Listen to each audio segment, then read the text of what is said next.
sa Pepco, nasanay ka na ba sa ganyang wild na reaction ng mga fans? No. Never ako nasanay. At iba-iba kasi hindi man pare-pareho talaga. Minsan okay, minsan hindi. Kaya, tsaka hindi ka dapat nasasanay. Lahat ng shows ko, dapat first time ko.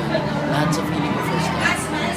But do you feel violated kapag biglaan na niyayakap ka nila? No. Actually, okay lang sa akin. Bawal sa ABS. Kaya nakita niyo naman, okay lang naman siyempre. Wala na tayong magagawa. Kumbaga, kung ako yan, kung si Slash yung nasa harap ko, yayakapin mo talaga yun. Yun. Tapos Daniel, ano pa yung, ang dami mo nang na-achieve ngayon? Like, nagkaroon ka ng movie, then a serye, then concert, tapos yung fans day. Ano pa yung gusto mo pang makapag-on? Oo. Yun ulit. Lahat yun ulit, paulit-ulit. Diba? Tsaka wala pa akong kumbaga, oo meron, pero kulang. Tapos Daniel, maraming pupupuri sa'yo, pero marami rin mga criticism. So, paano mo ina-handle yun? Like mga bashes or mga criticism sa ibang tao? Yeah, wala man akong pakialam. Kahit anong sabihin nila, diba? Basta tayo dito, masaya tayo. Hindi ko lang alam kung masaya sila. Daniel, kasi what you say, they really believe. So does that pose any pressure sa'yo? Na kasi kahit anong sabihin mo, sumisigaw sila eh. Sabi mo, favorite subject mo, recess. Tuwa talaga silang lahat. So, Kasi nakakatawa nga naman talaga yun. Hindi, actually, yun, kailangan mo rin mag-ingat sa mga sinasabi. Diba? Okay, sinabi ko yun. Totoo naman kasi.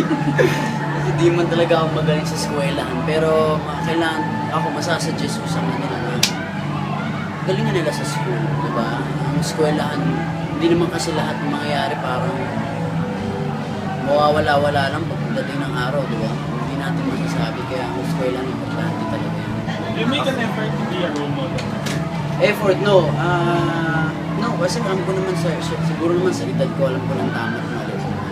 Kaya, kung alam mong tama, yun ipakita mo. Ba't mo naman ipapakita mo masasamang bagay, diba?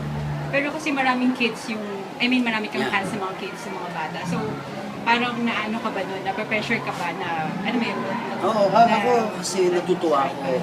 Bata pa lang. Gusto ko nang sinasabi sa kanila na maging ikaw. Diba? Huwag nilang gayahin kung sino-sino. Diba? Ako man, kung gayahin nila, okay lang. Pero masasuggest kung wag, okay lang na idolohin ako. Kasi ako din naman, may mga iniidolo ako, may ginagaya-gaya din naman ako. Pero as much as possible, mas gusto ko na maging, kumbaga parang be yourself. Pero what do you feel na kahit na you keep on doing the right thing, maraming parang nagtatabit yung mga ginagawa ko? Oo, mapilit lang, no? Ako, totoo naman, nagkakamali naman ako paminsan-minsan. At okay lang sa akin, hindi naman ako perfecto. Diba? Kung sabihin nila, kahit wala naman akong maling ginawa, meron pa rin. Eh di, sige, ako na lang. Kumbaga, wala tayong magagawa kahit simpleng tao nga eh. May bashers eh, di ba? Paano pa kaming nakikita ng publiko? si Katniel ba, hindi nagsiselos sa mga fans or... Hindi naman, bakit naman? At kailangan naman talaga yan, di ba?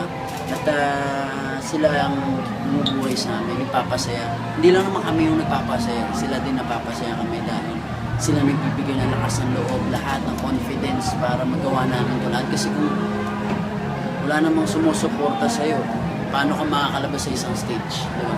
Pero pag siya, ikaw ba magsiselos? Halimbawa, Depende naman eh, iba naman sa babae, sa lalaki.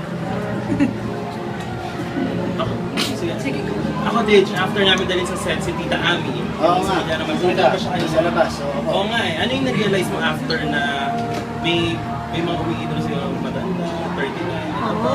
Ako talaga natuwa ako dahil nga ang dami nagsasabi na puro lang naman bata ang kaya kong pasayahin. So nung nakita ko si Tita na medyo may kaedara na sinusuporta, nakakatuwa dahil bumabalik yung lakas ng loob ko na hindi lang pala bata rin ang kaya. Diba? Kasi nga sinasabi, ang dami sabi na hindi naman kaya ni Daniel yung matatanda. So siguro naman kaya ko na dahil nakita naman na dyan siya. Yan. At talagang alag, talagang pinigyan Oo, mo naman ng special na. Pero syempre naman, lahat naman ng tao may bawi yan sa support. Diba? Parang may pasasalamat na lang. What is it, how does it feel na ikaw ang candy cutie na tinitilian, na nakakabingi, pinipila? Hindi, marami namang candy Q. Hindi ko nga alam kasali pala ako nun. Hindi, yun nga. At yun, basta naman. Yun naman sabi ko sa namin. Yung parents mo, Daniel, ano lagi sinasabi sa'yo? Lagi sila nakapantay. Si Ermats, Okay, Daniel. basta kung ano daw ginagawa ko ngayon, tuloy-tuloy. Yun lang. Mapagod ka ba o hindi? Pag mga ganito. Bakit mo naman mapapagmura niyan? Di ba? Mapapagod ka ba kung nakikita mo? Mapagod ka kung puro yan dinuduraan ka lang. Di ba? Pero kung nakikita mo yan, ba't ka mapapagod?